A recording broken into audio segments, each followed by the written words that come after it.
Yo, halo semuanya, melanjutkan materi yang kemarin mengenai tabel part 1. Nah, di video kali ini kita akan mempelajari tabel part 2 ya. Jadi kemarin kita sudah belajar mengenai tag table ya, dan di dalam tag table itu ada tag tr, kemudian kalau kita ingin mengisi data, itu kita bisa menggunakan tag th dan td. Th ini table heading, jadi tulisannya agak tebal nanti, dan td ini adalah table data. Tulisannya tipis, tidak terlalu tebal dengan yang th. Nah, kita di video kali ini akan membahas dua atribut ya, atribut yang dimiliki oleh TH dan TD, yaitu call span dan row span. Nah, kalau kita lihat di sini, call itu kan kolom, kalau row itu kan baris. Kalau span itu kalau kita cari pengertiannya lewat Google Translate, span artinya adalah menjangkau atau eh, ini saya kurang sreg untuk arti yang ini. Mungkin arti yang ini lebih tepat ya, merentangkan atau merentang.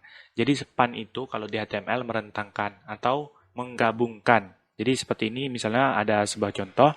Nah, jadi misalnya kita ada nama, ini kan harusnya ada satu, dua, ada dua baris, tapi kita gabungkan jadi satu. Nah, itu namanya span. Kemudian di sini juga ada 6 kolom ya, satu, dua, tiga, empat, lima, enam. Kemudian yang absensi hari ke ini tulisannya kita jadikan satu ya, tidak 6 kolom di sini kita lihat. Nah, itu disebut dengan span kalau di HTML. Nah, kalau di Microsoft Excel itu disebut dengan merge and center.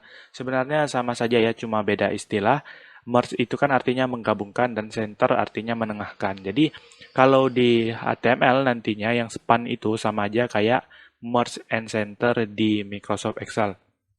Nah, daripada berlama-lama, mending kita langsung saja buka Visual Studio Code kita. Silakan kalian buka Visual Studio Code kalian. Seperti biasa, ketika kalian buka Visual Studio Code buat file baru, atau kalian bisa melanjutkan dari file yang kemarin ya. Di sini saya lebih prefer untuk buat file baru. Misalnya namanya table_2.html. Untuk membuat nama file itu kalau nggak salah tidak boleh spasi ya, jadi di sini saya buat underscore. Oke, Ctrl B untuk menyembunyikan sidebar, buat tanda seru, enter, dan ganti titelnya menjadi belajar call span dan row span. Oke, kalian save, kemudian ke body. Nah, di sini sebelum kita mulai, kalian klik kanan dulu, kemudian open with live server ini ya, biar enak lihat outputnya, sekalian kita bisa mengoding. Saya ke kanan kan di sini, kemudian buka Visual Studio Code. Nah, di sini seperti biasa kita klik view, kemudian kita klik yang bagian toggle word wrap ya, biar codingannya itu tidak terpotong. Oke, di sini saya pertama buat tabel seperti biasa. Nah, kita akan membuat tampilan seperti yang tadi ya, yang seperti ini. Oke, di situ ada nama, kemudian absensi hari ke, di bawahnya ada angka 1 sampai 6, kemudian di bawah kolom yang nama itu ada tulisan nama mahasiswa misalnya, Wahyu, dan lain-lain. Oke, pertama kita buat tabel, kemudian seperti biasa kita buat TR untuk membuat sebuah baris, kemudian biasanya kalau yang pertama itu, yang di atas, ini saya buat TH. Oke, TH misalnya di sini nama. Kalian save, sudah ada tulisan nama di sini, sudah tampil. Nah, di sini kan seperti yang sudah saya jelaskan kemarin, kita buat border terlebih dahulu sama dengan satu misalnya. Kemudian kita tambahkan atribut lainnya, misalnya di sini kita tambahkan atribut cell spacing ya, cell spacing sama dengan 0. Nah, biar rapi kelihatannya seperti tabel. Nah, yang kedua adalah selain TH tadi, selain nama tadi ada juga yang absensi hari ke. Oke, kita save lagi. Nah, udah ada ya.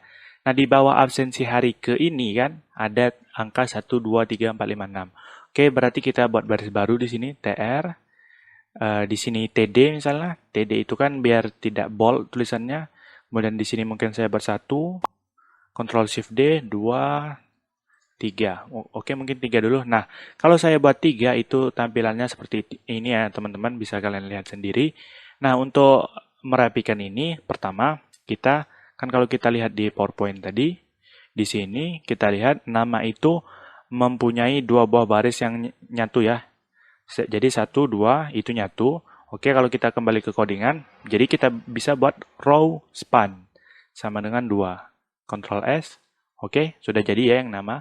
Kemudian yang absensi ini kan memiliki 6 kolom yang menyatu ya. 1, 2, 3, 4, 5, 6. Jadi di absensi yang ini, di tag-nya kita bisa kasih call span sama dengan 6. Ctrl S.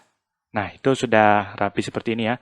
Kalau kita tambahkan lagi, misalnya di sini saya seleksi Ctrl Shift D, di sini ganti menjadi 4, 4, 5, dan 6. Kalau kita Ctrl S, nah itu jadi sudah rapi seperti ini.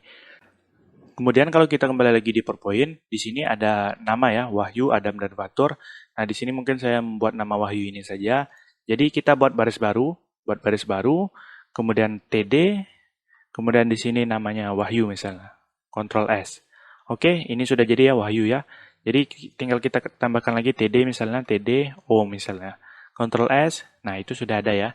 Nah, jadi kalau yang di absensi hari ke ini kan biasanya ada logo checklist ya. Jadi kalau kita di HTML itu bisa kita cari di sini misalnya di browser kalian ya, checklist emoji, kemudian klik saja yang bagian mana yang kalian suka, kemudian kopikan ininya. Jadi kita bisa mengcopy elemen dari website lain ya. Oke, saya close di sini. Nah, di TD ini saya pastekan. Oke, Ctrl S lagi. Nah, ini lebih rapi ya kelihatannya dan lebih ada desainnya. 1, 2, 3, 4, 5, 6. Oke, nah seperti ini kira-kira hasil akhir dari video kita pada hari ini mengenai call span dan row span. Semoga bermanfaat untuk kalian. Terima kasih.